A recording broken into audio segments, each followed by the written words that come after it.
కాబట్టి కష్టాలు ఎక్కువ రోజులు ఉండవు. ఒక రాత్రి వచ్చిన తర్వాత ఒక పగులు రాక తప్పదు. ఈ 5 ఏళ్ళు కూడా కన్ను మూసుకుంటే అయిపోతుంది. ఎన్ని కష్టాలు వచ్చినా మళ్ళీ 5 ఏళ్ళకి 2029లో మళ్ళీ మనమే వస్తాం.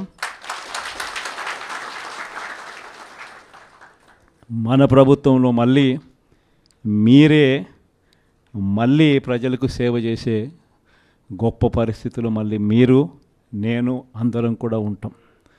ఎందుకు రావాలి? 10 లక్షల కోట్ల రూపాయలు అప్పు చేయడం కాకుండా, రాష్ట్రాన్ని అప్పుల పాలు చేయడం కాకుండా, మీరేమో ఋషి కొండలు కొండలు కొరిగేసి ప్యాలెస్లు కట్టుకోవడానికి రావాలా?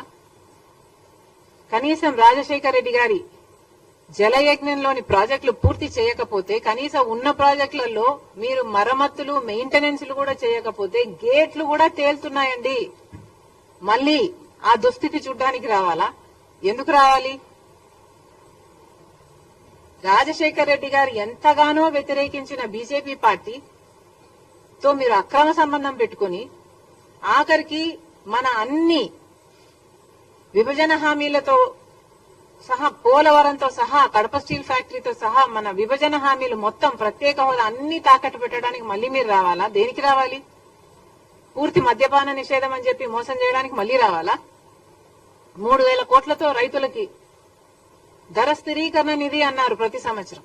4,000 కోట్లతో పంట నష్టపరిహారానికి పక్కన పెడతాను ప్రతి సంవత్సరం అన్నారు. ఇలా ఎన్ని మాటలు చెప్పి మళ్ళీ మోసం చేయడానికి రావాలి? రాడు. జగన్మోహన్ రెడ్డి గారు ఇక అధికారంలోకి రాడు. వైసీపీకి అధికారంలోకి రాదు. ఎందుకంటే ఒకసారి ప్రజలు అవకాశం ఇచ్చి చూశారు.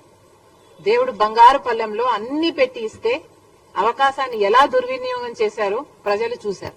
ఈ రోజు వైసీపీ పార్టీ క్రెడిబిలిటీ కోల్పోయిన పార్టీ. కాబట్టి వాళ్ళు మళ్ళీ అధికారంలోకి వస్తారని మేము అనుకోవటం లేదు.